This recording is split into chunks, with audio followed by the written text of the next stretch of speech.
Hello, and what do you know?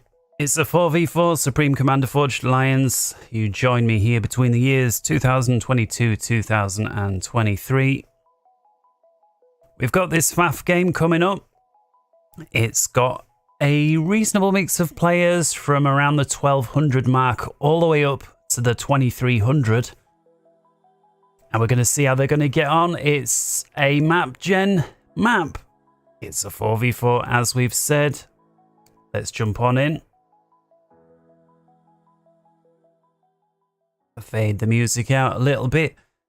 Players are ready to go. I'm ready to go. So let's hit play and we'll slow it down just a tad while we introduce. Now, I am really keen on the colour scheme here. I do not know if this is now imposed by the automatic team matching kind of thing, or whether these players have just got a bit of a brain and thought, do you know what, it would make sense to have the fiery colours on one side and the sort of cooler blues and greens on the other. Whether the players decided to do this or whether this is a thing now, I don't know, but I'm really liking it. So let's start over here then. We've got Warning Potato PC, 1447 rating. He's going as Aeon. He's starting first land. Coming down beneath him, we've got UEF, Raptor Jesus. He's 1611, also going first land. And then coming across, I guess you'd call this the air position here. We've got Cybran, first land as Orange. This is Bloodier. He's the top rated player for Team 2. He's 2285 rating. And then finally, I just realized we've got the audio repeating. Let me fix that. There we go. And finally, we've got Shazam, I'm going to call him. UEF first land, and he's 1218. Now coming over to Team 1 up top, we'll start on the left-hand position. We've got another UEF. This one is Denji the Chainsaw. He's starting first land. He's UEF and he is the top player overall. He's 2328. Sure, he's got a more well-known name than that. Look at this. First land, 3 Pigeon, despite his proximity to the Hydro there. So again, this is not a map where you can learn the builds. It's gen. Now, usually when players are so close to the Hydro, they put a land down, they get a couple, if not more of the mechs, and then send their engineers there. So I have to see if that pays off for the top rated player. Next to him, in dark blue, we've got a Cybran. It's Nasimka. He's also gone first land and gone for the more typical build as we've discussed. Land, gets the mechs down and then rushing out the Hydro. In fact, if we just take a look, we can see he's just about to run out of power. He had about 100 power left in the bank once that Hydro completed.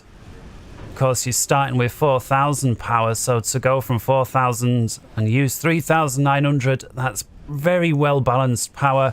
Of course, if you run out of power before you get your first power, you're going to stall, and that's really going to set you back. Next to him in light blue, we've got yet another UEF player. This one, I'm just going to call him Lox. Lox Poo Ig. He's gone first land, gotten the mechs, and done pretty much the standard meta there with the Hydro when it's so close. And almost felt like we got a player missing there, but that is it. Where is... I'm sorry, Noob Dragon got missed out. I didn't realize Noob Dragon is actually much closer down here than I thought. I was expecting there to be a player up there. So it looks like we've got a whole bunch of spare mass points here. I should just say, by the way, Noob Dragon coming in at 1295 rating, and he's going Aeon. And again, first land, grabs the mechs and Hydro. So let's pick up the pace and we'll go full speed. So if we take a look here, mass values, not too much laying around the map. Certainly worth sending in here out on the reclaim, but doesn't seem to be any large wrecks that are worth racing for. Although, do you know what? There's enough mass here to actually warrant putting down a factory or two just to have engineers on reclaim duty. So I do take it back. There's some decent ice chunks down on the lower western side or the left side of the map. So many mass points on this map, even though when you consider there's 4 players a team, there's basically enough mass points for, you could have another base here, you could have one here, you could have another base here. And perhaps not quite with 3, although there are maps that have 3 mass points on your starting base, but certainly you could place 7 aside and they would not be short on mass points. Certainly when you consider then there's a whole bunch of mass points here. You've got, what's this, another 10 mass points down here. You've got another 6 on this bit. You've got 3 here and here. You've got another 4 here. And then these we've already counted as one of the additional bases. And looks like we've got the first little bit of aggression here. We've got a Inti and a bomber out. Now this Inti is going to be able to pick up this bomber from, well, we're going to call him Locks. Question is he going to be able to pick up the bomber before the bomb? Now he does get some bombs away, but they're just going to land on some Auroras. Does manage to pick one off. Meanwhile, what happens up here? Answer is, I don't think anything. Somebody picked up. Oh no, oh yeah, it's just a scout. Okay, so here is the fighter from Pig, but he gets picked up by an Inti as well. Although that Inti then starts tangling with the other Intis. That's going to let this bomber through. Land it right there. Wow, that split was really nice. Locks there. You see those 3 engines that were clumped up and he sent all of them in a unique direction. And that results in Potato only able to pick up one of them. Potato comes back round on another run. It's a harmless drop. Puts a bit of damage on the P-Gen there, but otherwise nothing too much. Couple of T1s picking up raiding parties. You can see here we've got distance builds going on down here. Both sides trying to secure the area. We see, looks like this factory was down first. I don't think that's a distance build. I think that is a drop. Oh no, it's a UEF shoulder drone, I beg your pardon. I mean, I always played UEF and the shoulder drone was the least used thing I ever used out of all the upgrades. I built Billy more times than I built the shoulder drone, which is saying something when you consider the difference in price. Shoulder drone, I think, is probably one of, if not the cheapest upgrade for any commander of any of the races. I'll tell you when it was useful. If you were on a 1v1 and it was a smallish kind of a map and there was like just 4 or 5 randomly dotted out the way mass points that were like singular, so it wasn't really worth getting an air factory and a transport because you were in a 1v1 and you didn't have the eco. It was just a nice way to grab some mass points that, especially if the other guy weren't UEF, you were almost sure he was going to leave alone. Anyway, back to the game here. We've got a well-played click. So that's based on the distance build, and it does look like he's going to hold on to it. Shazam needs to finish this factory. He needs to get an engineer out, and there you can see he is pumping out an engineer there. He desperately needs to finish that factory if he's going to have any chance of holding on to this here.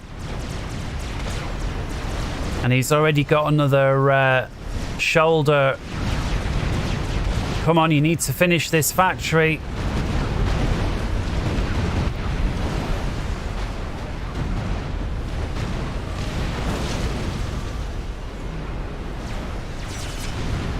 Finish it.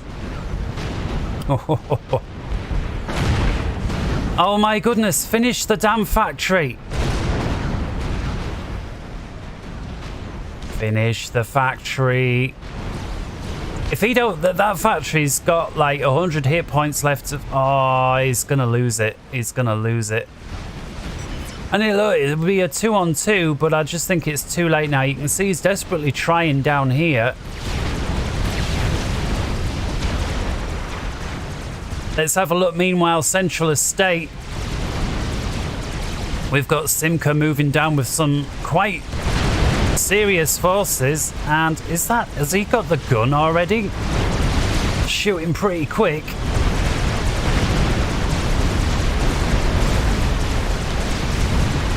Now he's going to walk into some T1 PD, but you can see he certainly has got the gun, otherwise he would not be able to take on the PD from out of range. And he puts 1 OC, 2 OC, and that is the end of the first gun. At this point, these engineers are just wasting time trying to build more PDs because ACU is just going to hang back. Got 1 PD left, and yeah, look at that. Like a pro, hanging back with his forces, letting the commander pick off the PD at range, and then he's going to roll in. Potato announces that he's dead, and yeah, looks like his base is getting overrun. No, he's not dead. He's got a secondary base here. I see the problem though. He's getting surrounded. He needs to get... Potato needs to...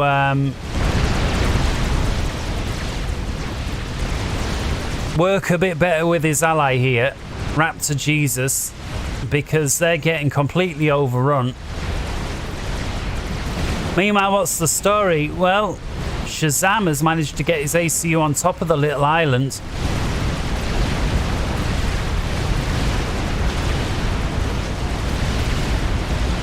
And Potato quitting there. We get the Control K, even though he's still alive, so he just literally quit the game. Pissed off, I think, you know. Your base is overrun. Your ally that's next door, his base is overrun. You're not even 10 minutes in the game. Kind of feel for him, but at the same time, that's not going to give much to your team. See, we've got Raptor Jesus here left to pick up the slack. Now, I would like to see Bloody hand this over to Raptor, simply because I think Raptor's going to have a better handle on this area. Bloody are actually, for the top rated player, doing so far literally nothing. I guess he's trying to tech up and rush, and there you see it. He's rushing T3 air. So it looks like Bloody is looking to get early air and exploit that, and we'll see if he's able to do that. There we see he's getting a patrol with some air superiority fighters. We'll see if they get pinged or not. And he's pulling his ASF back. Question is, were Team 1, the blue team, paying attention? Because if they've seen those ASF, they will know that very shortly afterwards it's almost for sure going to come a strat. Noob Dragon nicely taking over down here. I mean, this guy's about dead. Shazam, he's just walked right into a bank of T1 PD. He's got to get away. He's got Arty landing on him, and that's Shazam all said and done. Things really not looking good if you're rooting for Team 2 here.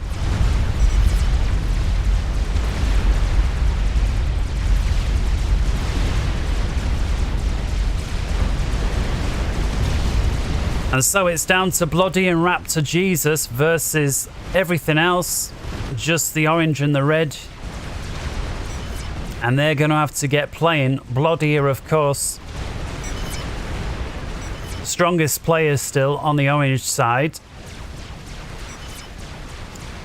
Matched only by Denji the Chainsaw here. Who knows who that is.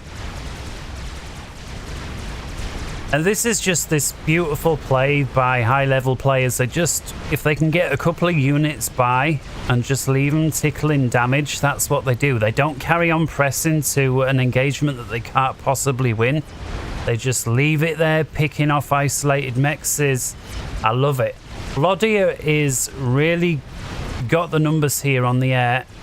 I don't understand why he is not yet trying to make more use of it. You can see he does have a secondary base though, and he's, you could argue, got a third base up here with the mechs. He's got a couple of T2 pillars that he's trying to clean up this problem with. I'm just really surprised not to see the strats yet. Meanwhile, Raptor Jesus is just about hanging on up here. See, Bloddia does have a bunch of T1. He is pumping out T2 with the Aeon. So we may just be able to hang on to this. I'm surprised we didn't see the Northern Team 1, push the advantage on here. And now we've got Raptor starting to put some T2 PD down.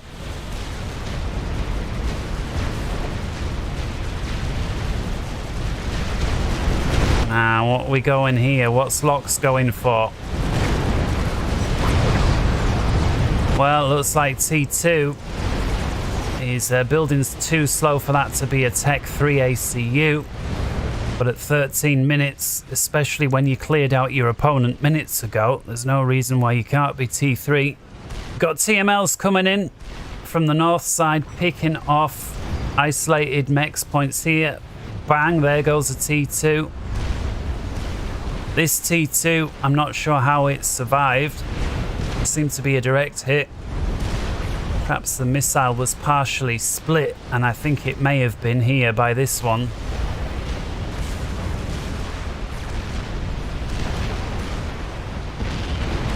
Reinforcements coming in from both sides on the engagement here on the east side. We've got more TML coming in.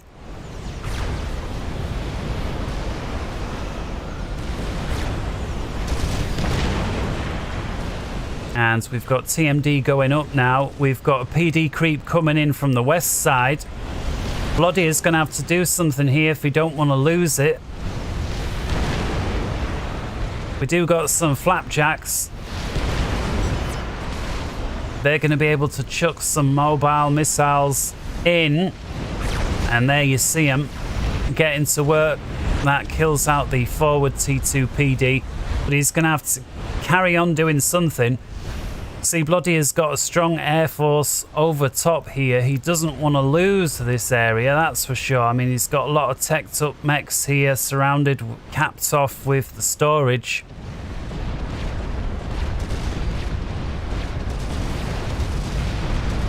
Got pings going down for the TML. We've got more TMLs coming in. This here, not yet got any kills, it would seem. Missiles getting deflected. And looks like these flapjacks able to push back this advance, this PD creep from Noob Dragon here. He has managed to sneak a couple of engineers round that are just reclaiming, but now looks like they've bit off more they can chew.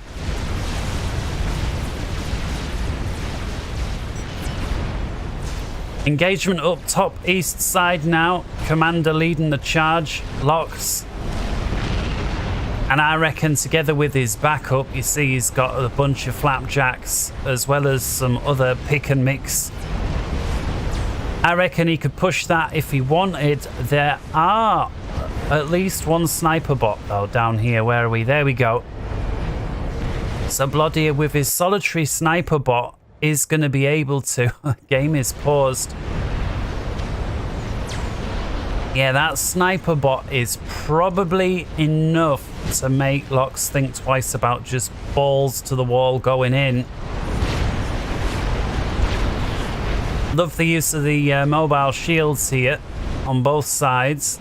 Able to neutralize a lot of the initial fire.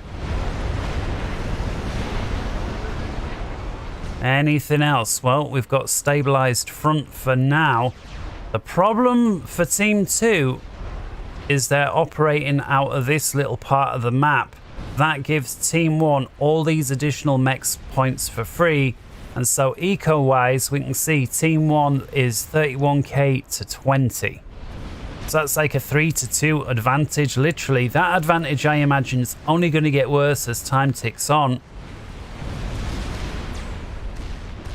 Unless Team 2 can turn something around. Looks like there's a potential push. Now, these are T3 gunships. These are whalers, and there's 5 of them. That is going to steamroll anything other than the most heavily defended flak sites. Incredibly, there was enough AA there to push him back, and he actually loses, I think, one of the whalers there. I do think those whalers would have a much better stab here, and it looks like they may be moving in. And indeed they are. Could this be? Look at that, they've got almost three shots. There was one Cougar there.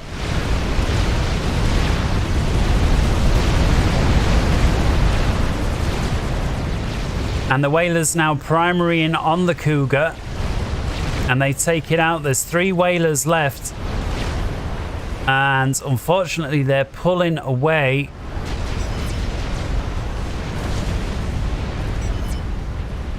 I think they could have stayed and with a bit of backup continued to press. You can see Team 1 spamming into chat. Get some SAMs, more bases, more eco, more ASF. They're clearly realizing that their weak spot is air. Chainsaw guy, let's have a quick count. He's got 57 ASF. Bloodier with 71. And don't forget, of course, Bloodier has got some T3 gunships as well. So despite being 2-4 down, Bloodier is up about 3-2 on air production.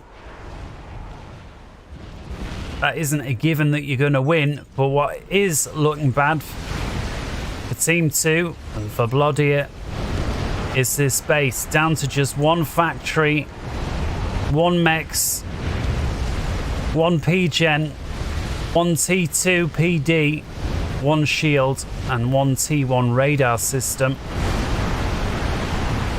Got a T3 land HQ, and they are able to for now pump out a few more units. There is 1 T2 missile defense. Bloodier now taking out on some of the other less well defended areas, and these are T2 mechs is capped off.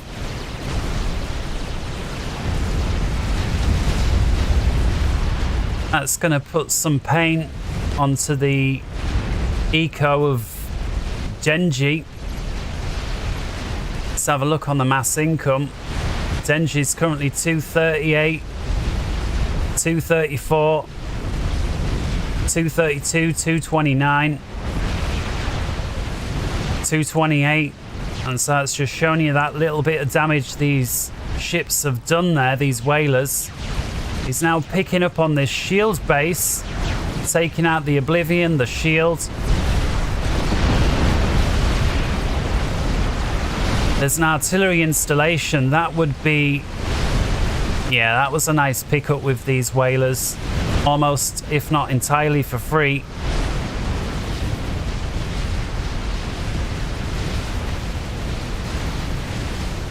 See, we've got a reasonably major air engage taking place here. ASF, Bloodier versus Chain.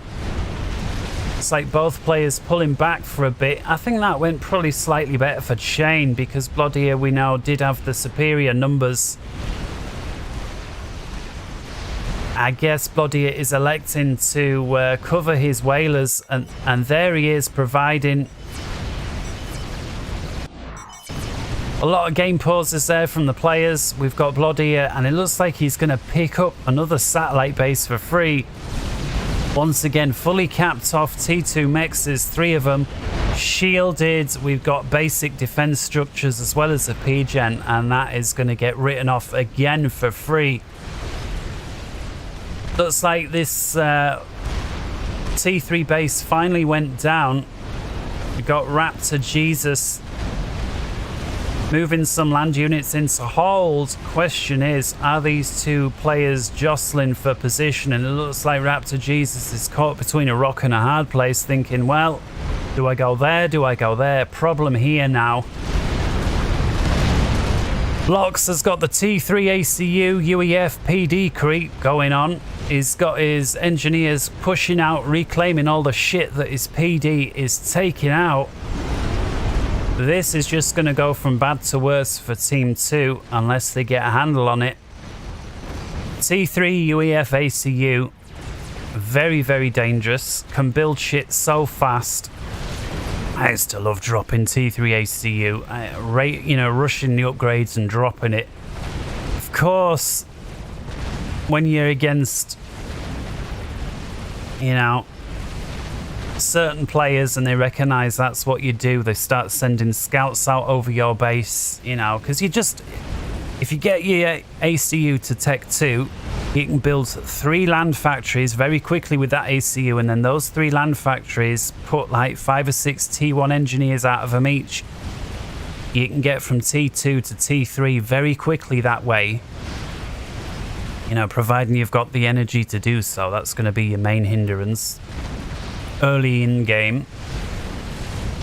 But if you can get from T2 to T3 without being seen or without necessarily noticing what you're doing, and then drop that, you just need, when you're running your ACU, have a couple of scouts out front, ideally some interceptors with your dropship. You don't want to get shot out the sky because some lucky scout saw you. Now look at this again. I'm just going to pause it real quick. This, I really, really like this, right? Bloodier knocks this place out and he just sends a few T1 bots. Why? Because he knows that the enemy was destroyed but may drop some engineers down either to rebuild or at least reclaim. And so he just sends a few T1 bots, very cheap unit, completely denying the enemy's reclaim. And there you can see the Mantis killing the last there of that. I just wanted to pause that because, again, that's just... it's something that in the heat of the moment I would never have the APM spare to think about. But when you're watching it after the fact, you can just appreciate it. Now, Chainsaw's Air Force is looking more and more dangerous. Let's have a quick count now. I wonder what time... wonder if they ever add like an ASF counting mod.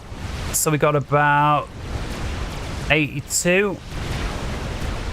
And for Bloodier, what we got? Oh, 110. So once again, numbers are slightly in Bloodier's favour. It's about 3-2.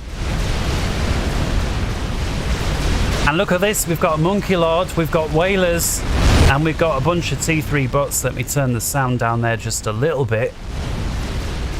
Sound gets a lot louder when you zoom in by quite a bit, and then zooming out almost disappears entirely. I think they need to level it off a little bit. Simper can't believe it. Meanwhile, Simper carries on pushing down on the eastern flank, and he's going to run into a bunch of Whalers, Air Force, and some T3, and he thinks, nah, I'm going to have to pull back. I don't got enough mobile flak. Bloodier recognises no need to push this. We've still got some isolated bots from Sinker trying to push through the middle, but I think it's too little too late. You don't got enough. You're just chucking good money after bad at this point, or good T3 bots after bad. Now this time, Bloodier's bot's getting picked up by a Restorer. Now he pulls back, he gets his Air Force moving in. Could this be another engage? And it looks like it is. I like what Chainsaw's doing here. Although he's got inferior numbers, he's hanging out over SAM sites and flak. He knows if he can get an engage over there, he's probably going to win. We got a whole bunch of T1AA there as well. I like it. Bloodier recognises the threat and elects not to engage. Problem is, he needs to put something down here And I don't know whether like 3 or 4 ASF might be a nice way to deal with this, because this Restorer is just going to pick all this shit off for free.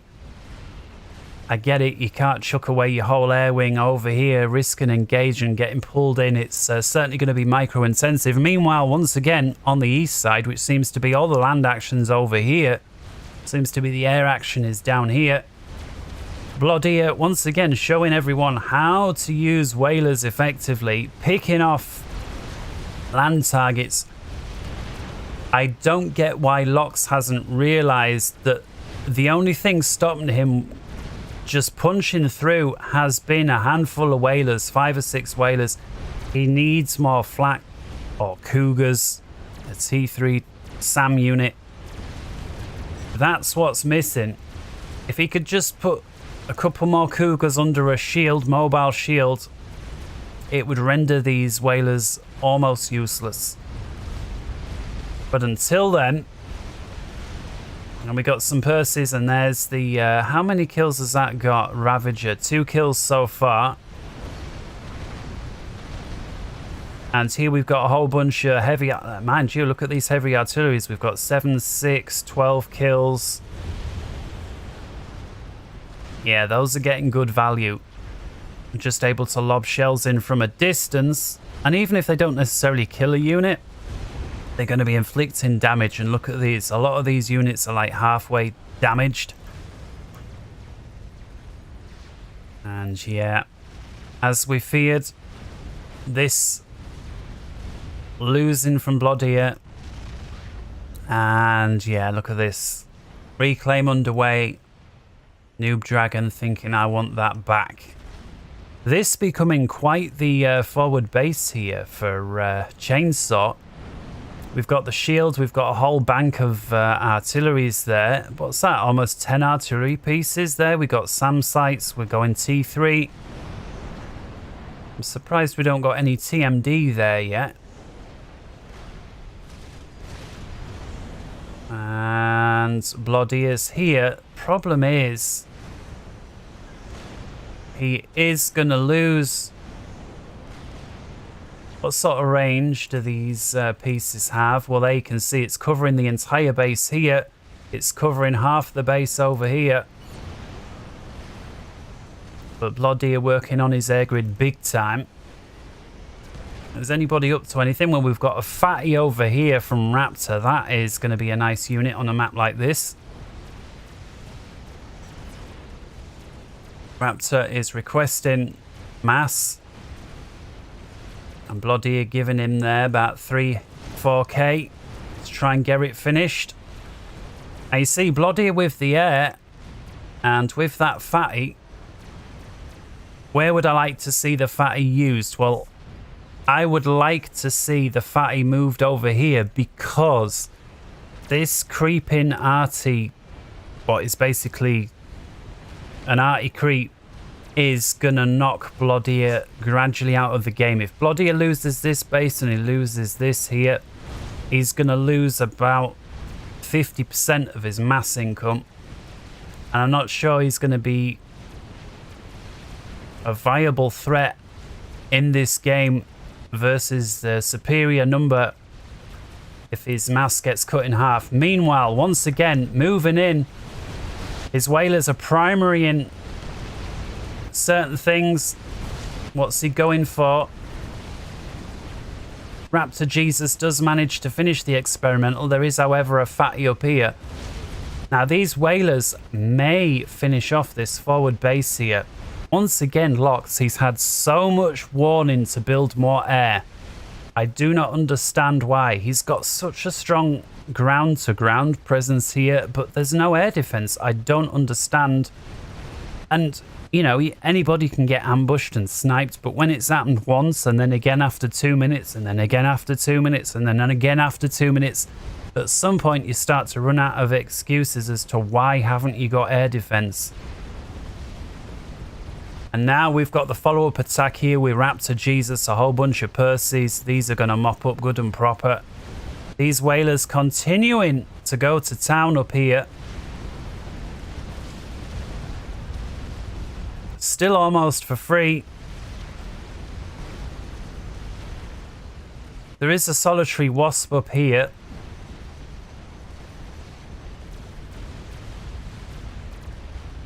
And yeah, looks like this base is slowly going down for Bloody. It does have a bank of shields, but looks like the arty are electing to ignore the shields and just focus on the PDs. We do got some restorers moving in. There's a couple of SAM sites that may be enough to defeat them, but I don't think they're going to last long versus the arty. Got a whole bunch of T2 Stingers moving in. Bloody moves in with his ASF, and I think that is going to be lost for free. And there they go. Boom, boom, boom, boom, boom, boom. Everything is all gone. Fatty doing nice work here in Central Estate. Now, we do got a crab up top there from Simca. Not seen too much from him in the last 10-15 minutes or so. It's really been Bloodier versus this arty creep. And up top, we've had... Locks probing on the ground, but just never really following it up with enough air. It just feels like he's got to realize his team is a little short on air. He's got to build more ground-to-air units, whether it's T2 flak, whether it's SAM units. These whalers, if it weren't for these whalers, Locks would have been able to push down with his army thrice over at this point, I feel. And he's had too many warnings that that's his weak spot. At some point, if he's not careful, he's going to get picked off entirely. I tell you what, if Locks dies to whalers from Bloodier, he's only got himself to blame at this point. Now look at this, we've got a GC coming down. I think Bloodier recognises this is over. He's got NGs reclaiming. Doesn't even look like he's rebuilding. He's just reclaiming. I think he realises it's lost. You can see he's trying to pull out his tech, his T3 engineers, and his lower ones are just trying to reclaim. Bloodier manages to get an experimental unit, but it's, if you know, it weren't looking good for Team 2 for the last 20 minutes. But that said, has Team 1 been able to push any advantage in 20 minutes? Well, they picked off the factory here, and they've just kicked Bloodier out of one of his secondary bases here. But other than that, no. Now look at this. A GC is about to get picked off for free.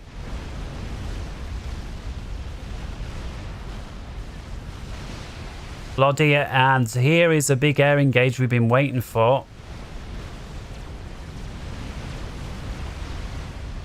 And yeah, this can't be allowed to complete. Now Bloodier's got the crab moving in. He is preventing enemies from building much closer, which needed to be done. It absolutely needed to be done.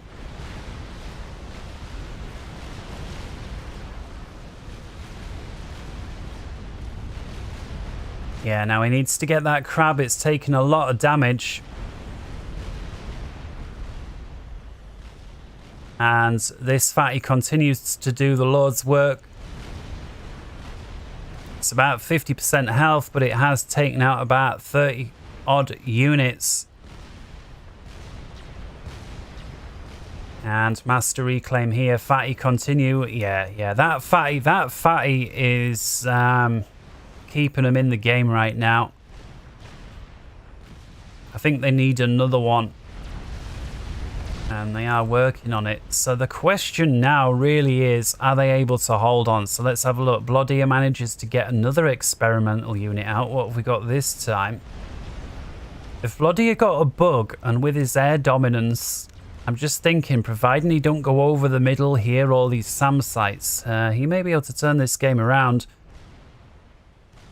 See Noob Dragon spreading like a cancer down here, but other than fighting back for his piece of land, he's not really done much. He's managed to spread out into Bloodier's old base. He's reclaiming and putting some mechs down, but it's not really given any real threat other than taking eco off everybody else. Of course, if you can take eco off your enemy, that's better than not at all. Look how many e-storage we've got here for Simca. Yes, he's wanting to do his overcharge. We've got ACU back here for chainsawing the drink. Nice little hiding spot, but not exactly going to be unexpected. Now look at this. We've got a string of T1 bombers coming in.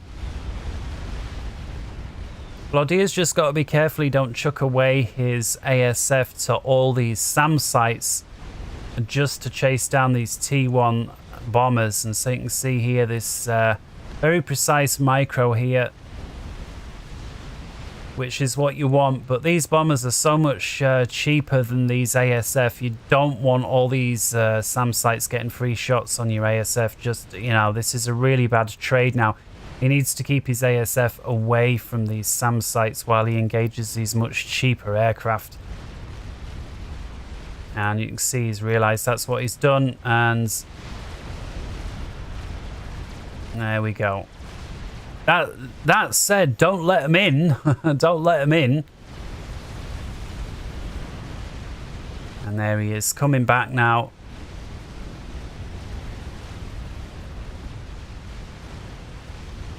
Very good.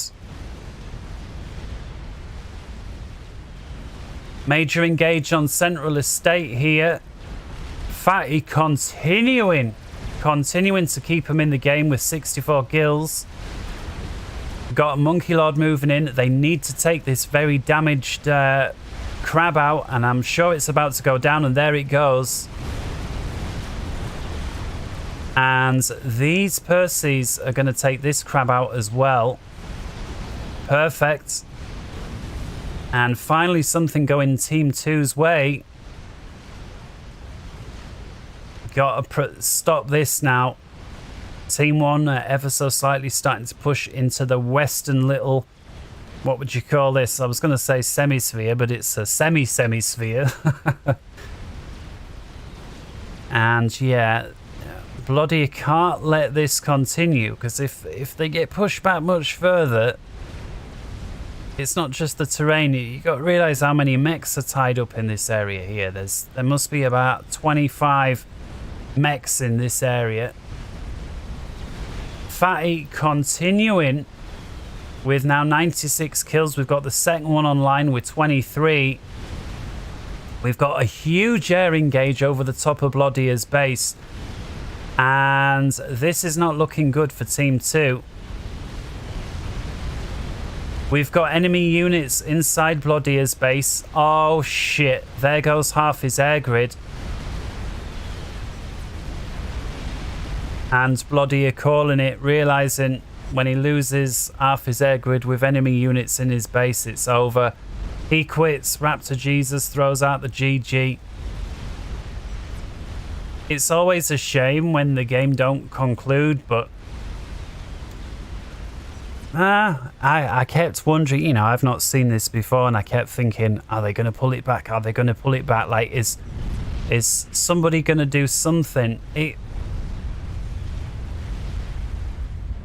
Replay over. Yes, the top team were 4-2 for the majority of the game. Yes, they had 2/3 of the map, encroaching on 3/4 of the map for the majority of the game.